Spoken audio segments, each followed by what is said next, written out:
नमस्कार दोस्तों, मैं राजकुमार मौर्य प्रखर भारत यूट्यूब मंच पे आपका स्वागत है। यूपी की 10 विधानसभा सीटों पर उपचुनाव होने जा रहा है। 10 विधानसभा सीटों को लेकर Bharatiya Janata party, Samajwadi party, Bahujan Samaj party, Chandrashekhar Azad की पार्टी, कांग्रेस, इन सभी ने अपने अपने लोगों को इन 10 विधानसभा सीटों पर लगा दिया है प्रचार करने के लिए, प्रसार करने के लिए, माहौल बनाने के लिए।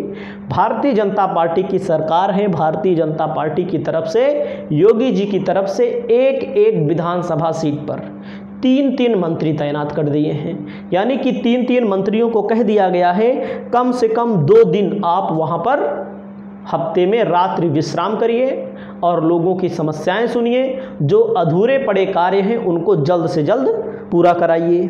वहीं पर जी न्यूज़ ICPL का सर्वे आया हुआ है।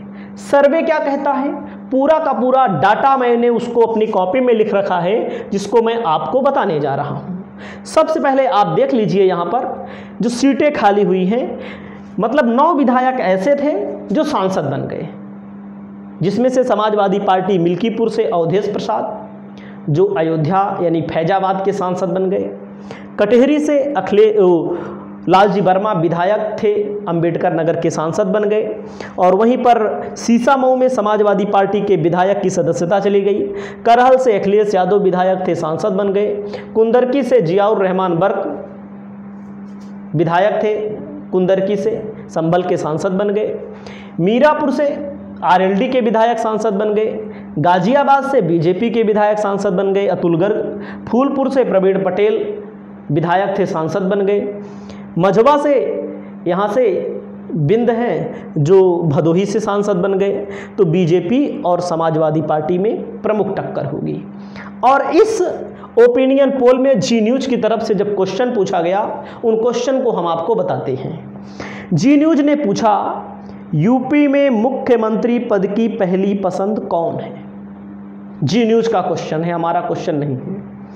जी न्यूज़ की तरफ से जब पूछा गया, इसमें 3 लाख से ज़्यादा बताया जा रहा है, सैंपल लिया गया है और इसको AI पोल बताया जा रहा है। योगी को 58% बताया गया है, अखिलेश को 40%, मायावती को 2%। मुख्यमंत्री के तौर पर योगी को यहाँ पर 58%, अखिलेश को 40%, मायावती को 2%। आपकी क्या राय है, आप अपना कमेंट करिएगा। यूपी में जाति का मुद्दा धर्म पर भारी पड़ेगा। 55% लोगों ने कहा है हाँ, नहीं कहा है 40%, कोई मत नहीं दिया है 5%। और इन्होंने और क्या क्वेश्चन पूछा है, जो क्वेश्चन है उसको आप सुनिएगा। योगी के फैसलों का असर, जो योगी ने कांवड़ यात्रा पर फैसला लिया, उपचुनाव मेन चुनाव 2024 का हारने के बाद उत्तर प्रदेश में फैसला लिया, इसका असर पड़ेगा। 45% लोगों ने कहा है हाँ, 55% लोगों ने कहा है नहीं। बुलडोजर का मुद्दा, मतलब कि जो बुलडोजर चलवा दिया जाता है, वो इस पर जब सवाल पूछा गया, बुलडोजर कोई मुद्दा है, इसमें कहा गया है 63% हाँ, 29% नहीं, कोई राय रखने वाले हैं 8%, कोई राय नहीं रखने वाले 8% है।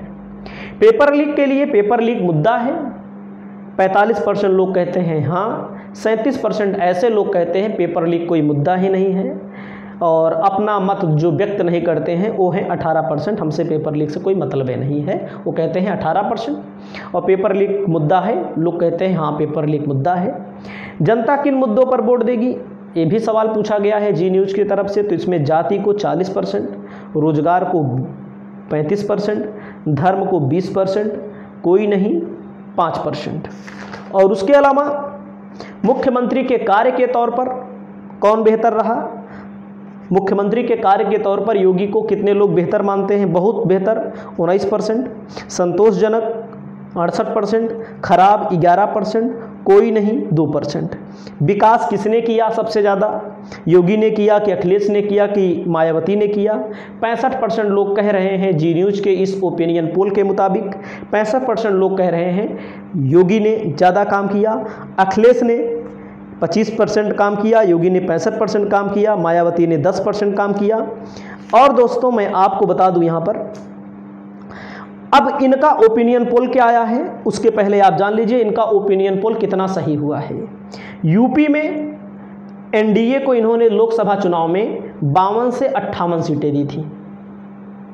इन्होंने 52 से 58 सीटें दी थी और एनडीए यूपी में 33 सीटों पर सिमट गई। 33 की 36 कितनी सीटें मिली थी? तो आप समझिएगा, पश्चिम बंगाल में एआई पोल ने बीजेपी को 20 से 24 सीटें दी थी। पश्चिम बंगाल में बीजेपी कितनी सीटों पर सिमट गई? 12 सीटों पर सिमट गई। तो इनकी विश्वसनीयता को आप क्या समझते हैं? उसके अलावा और जगहों को लिए इन्होंने बोला था। तो इन्होंने क्या कहा है? इन्होंने कहा है उत्तर प्रदेश में जो चुनाव होगा 10 सीटों पर, 6 सीटों पर बीजेपी को बताया है, 4 सीटों पर इन्होंने बताया है कि समाजवादी पार्टी जीतेगी। एकदम साफ साफ बात। हमारा आकलन जो है, हमारा आकलन ये है कि कम से कम 7 सीट समाजवादी पार्टी जीतेगी, कम से कम 7। कुछ लोग कहेंगे कि आप समाजवादी पार्टी को ज़्यादा दिखा रहे हैं। हमारे पास आंकड़े हैं, हम उन्हीं आंकड़ों के ऊपर बात करते हैं। बाकी आंकड़े तो ये भी कह रहे हैं कि 8 सीटों पर समाजवादी पार्टी का पलड़ा भारी है, 2 सीटों पर भारतीय जनता पार्टी का, जहां जो गाजियाबाद वाली सीट है वहां पर भारतीय जनता पार्टी की स्थिति मजबूत है। बाकी मझौवा में केवल 1700 वोटों से मजबूत है भारतीय जनता पार्टी की स्थिति, और कहीं भी भारतीय जनता पार्टी की स्थिति नहीं मौजूद। तो आप समझ सकते हैं। तो उत्तर प्रदेश में जो चुनाव होगा, समाजवादी पार्टी कांग्रेस के साथ मिलकर चुनाव लड़ेगी। कांग्रेस भी 2-3 सीटों पर चुनाव लड़ेगी, ये तय है, देख लीजिएगा। और वैसे मैं जो बता रहा हूँ, मैं आपको स्पष्ट कर दूँ, जो इनका सर्वे आया हुआ है एक एक सीट का, एक एक सीट पर इन्होंने ज़्यादा कुछ नहीं बोला है। इन्होंने बोला है ज़्यादा कुछ मिल्कीपुर पर इन्होंने कहा है कि 58% लोग बीजेपी को पसंद कर रहे हैं। 58% लोग नहीं 52% लोग बीजेपी को पसंद कर रहे हैं और 48% लोग समाजवादी पार्टी को पसंद कर रहे हैं। 4% का गैप है। लेकिन हमारा जो ओपिनियन पोल कहता है, अगर समाजवादी पार्टी, एकदम साफ साफ बात मैं बता रहा हूं भैया, आप अगर हमारी बात को बुरा माने तो बात अलग है। समाजवादी पार्टी ने अगर हिंदू कैंडिडेट यहां से दे दिया, फूलपुर सपा जीत लेगी एकदम आराम से। सीसामऊ सपा जीतेगी क्योंकि 45% मुस्लिम आबादी है, मुस्लिम बीजेपी का वोटर नहीं है, समाजवादी पार्टी का वोटर है। करहल समाजवादी पार्टी 100% जीत लेगी। गाजियाबाद बीजेपी जीत लेगी।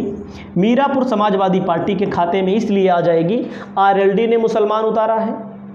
हो सकता है समाजवादी पार्टी यहाँ पर हिंदू कैंडिडेट उतारे, लेकिन कोई भी उतारे, लेकिन इस सीट पर आरएलडी को जीतना बहुत मुश्किल है, क्योंकि अभी जो मामला हुआ था कांवड़िया वाला क्या, जो नेम प्लेट वाला, उसका ढंग से विरोध नहीं किया।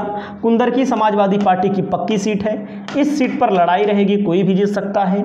मिल्कीपुर पर लड़ाई है, लेकिन मेरा खुद का मानना है समाजवादी पार्टी लगातार यहाँ पर वोट प्राप्त कर रही है। कटहरी में समाजवादी पार्टी बसपा हमेशा से जीतती आई है, एक आध बार बीजेपी जीती होगी। मझौवा की सीट पर लड़ा, हमारा मानना है मझौवा और खैर की सीट पर लड़ाई है, इसको कोई भी प्राप्त कर सकता है। बाकी गाजियाबाद बीजेपी, मान लीजिए बीजेपी इन दोनों को प्राप्त भी करेगी तो गाजियाबाद सीट तो उसकी पता है। तो हमारा ये ओपिनियन पोल 7 का है। जी न्यूज़ का ओपिनियन पोल कितने का है? 6 बीजेपी का, 4 समाजवादी पार्टी का, अन्य को कोई सीटें नहीं मिल रही हैं। आपकी क्या राय है? आप अपनी राय बताइएगा। नमस्कार।